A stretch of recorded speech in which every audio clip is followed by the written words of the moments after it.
Good morning! It's Tuesday. I'm back dito sa office and I'll finish some of the fruit of the Holy Spirit. The third was, actually yung first was, asan na nga yun? Bigla ako nawala. So, yung una natin is fruit of love. Second, fruit of joy. Nasabi ko na yan. And now is fruit of peace. Anong ibig sabihin ng peace? Dito sa aking it refers to inner peace, reconciliation with God, and living in harmony with others.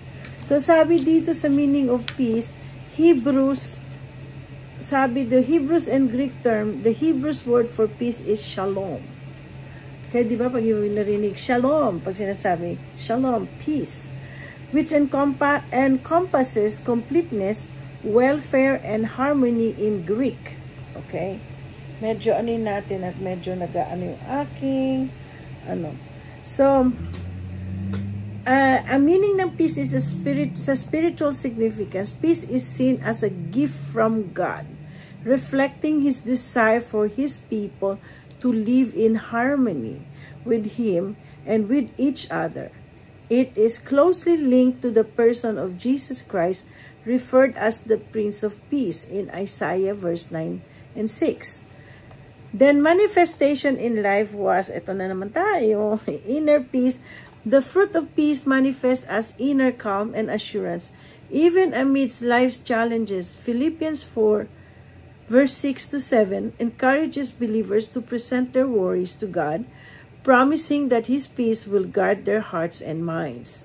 So, peace with others. Believers are called to be peacemakers, fostering harmony in their relationship and communities. Romans 12 verse 18 advises, if possible, so far it depends on you, be at peace with all men. Okay. Simple lang po ang aking sinasabi sa peace. And I'm just having naiyak ako pagdating sa peace. You know, there are times that when other people did something and it will affect my whole being. Not whole being, not my being, but my job. What would I do? In order for there is peace, I just had to akuhin ko na lang. I'll just take it. And not even confronting the people, the people, kasi once I confront the people, they're gonna be so mad at me. Am I scared of it? No, not that because I'm scared of them. It's because I want to create peace in my job or in my work or in any endeavor that whatever I'm doing. I want to keep, so what I do is just pray. No? Many times God has vindicated me with this. Yeah, that's where the times na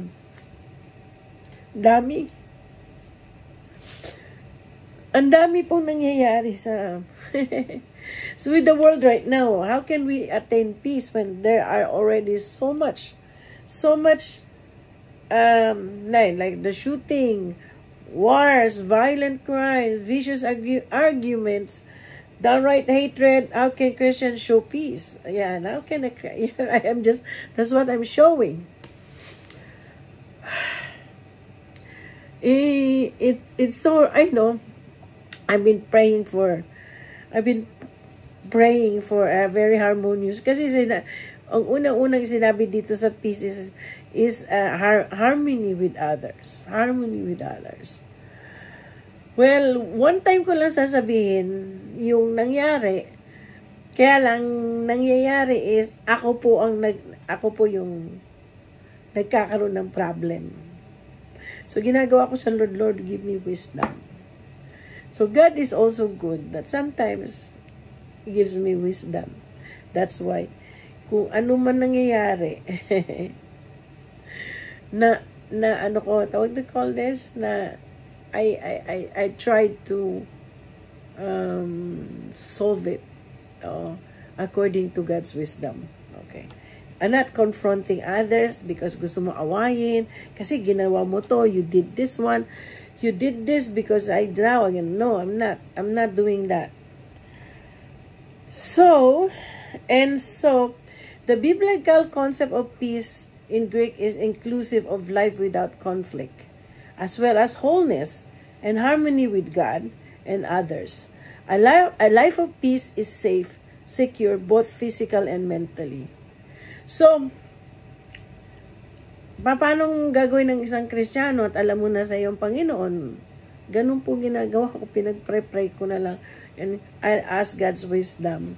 Just, wala nang chaotic, hindi po ako takot or what. It's just, I just want to live harmony. Okay?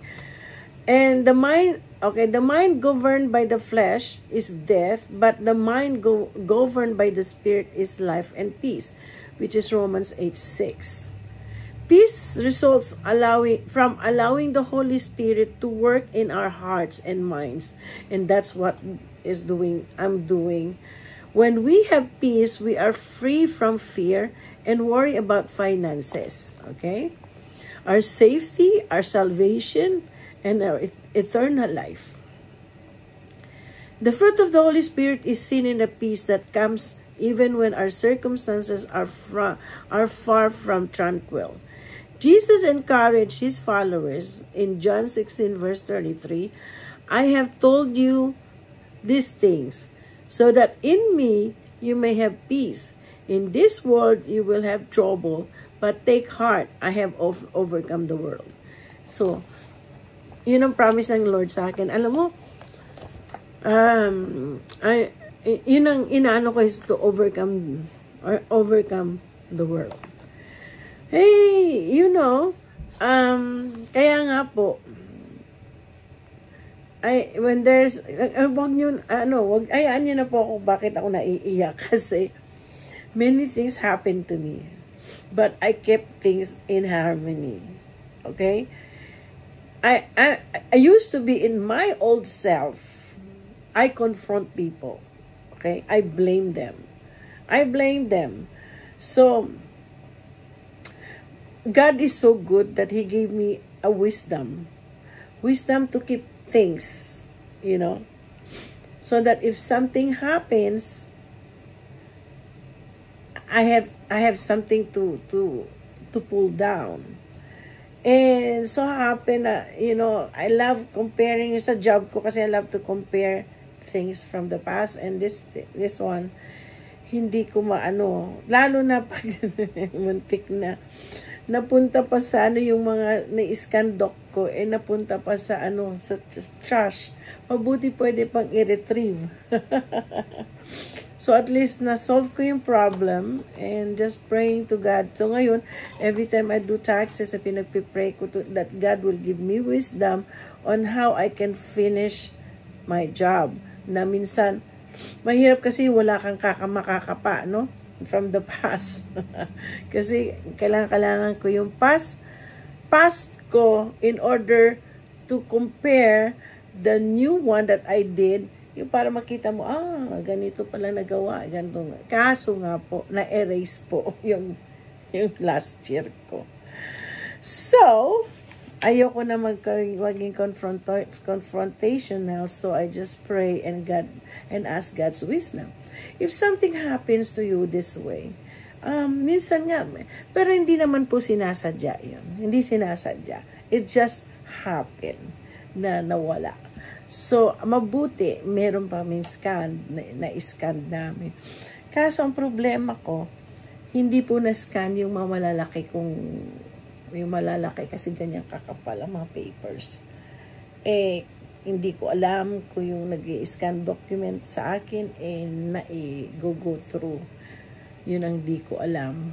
Kaya ngayon, this time, I have to be a little bit ahead of them, na this time, pag itong malalaki ko to need to be scanned. So, wala Mabuti yung isa, ano ko pala, naipadala ko dun sa kanya yung kanyang paperwork. So I had an access. Ay, glory to God. And natapos ko po ang aking taxes today. And all I need to pray is for them to answer me and they come here and pick up their paperworks. So guys, you know, let's live a life in harmony, which is the fruit of peace. Okay? Kung alam ko minsan toxic na marami, lalo na po sa social media. Sa social media, sobra ang pagiging toxic. There is no peace at all. Kasi marami mga So, let's just, natutuwa din naman ako si Roel kasi nag-uusap kami. We talk just as brothers and sisters in the Lord. And we talk about the Word of God, what God really wants. Kasi meron ako nabasa, kahapon ba yun? Isang basher doon, nakapasok na, sabi niya, born again ka po eh. Ganun sabi niya. Sabi ko nga sa Lord, kung sino man po Lord yan, I pray Lord na mag-born again din po itong taong to, na matanggal yung spirit ng envy, spirit of hatred sa puso ng taong yon. And in the name of Jesus, kaya po ako nandoon sa live ni Roel. Hindi po, nag-hello lang ako pag good morning. Pero minsan kanina, nakita ko na yung mga tao doon, nag-hello-hello ako sa kanila. Pero the truth is, I'm praying, pag may nakikita po ako, hindi magandang comment doon, ay pinagpipray ko po yung mga tao yan. I'm a prayer warrior po ni Roel. So, ganun po. So, let's keep harmonious in our life. Huwag po tayong puro. Kung nakita mo nagsasucceed yung isa, then be happy. Kasi you will have also your time. Ako din noon, naiinggit din ako. Sabi ko, ba't sila ganun na, ganun. Yung pala talagang plano na pala kasi lahat po tayo, planong ng Lord mag-succeed. Yung nga lang, paano natin hawakan? Paano tayo magsasucceed? Meron tayong spirit of hatred, spirit of envy. Ano yun? Yung mga lahat ng negative na spirit. Without this 9 spirit. So, yung mga taong yan, yung mga nandun sa negative spirit, sana po mabasa nila ang fruit of the Spirit at yun ang kailangang gagawin at na maging mabait-bait. Sa totoo lang, I was with you. I was there with you.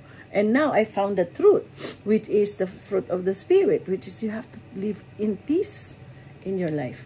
So, guys, next, ayun naman.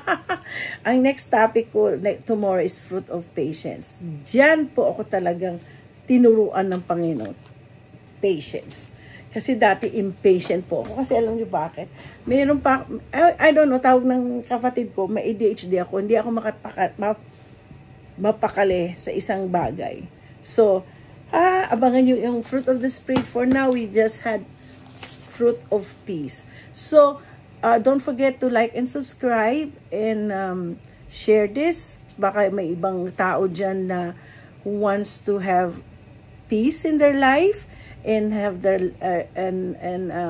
at least simple lang po ako, hindi naman ako pastor, hindi po ako biblical kasi may nagbibigay sa akin ng maraming Bible verses at sa totoo lang simple lang kasi ito buhay ko na nangyari po sa akin. Kasi po minsan mga iba kasi nagbibigay sila okay, I love it, I love reading all Bibles. Yung nga lang sana nangyari ho ba sa inyo? Ginawa ba? Kasi po ang itong platform na ginagawa ko dito is about restoration and how God restored me. So this one, dati wala akong peace at all.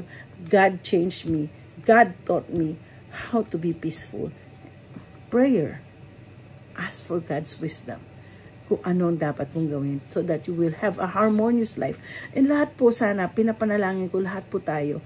Gusto ko, wag ho tayo nagmamaday. Pagbukas na yan. So anyway, don't forget to like and subscribe and share this word. And always remember, God loves you.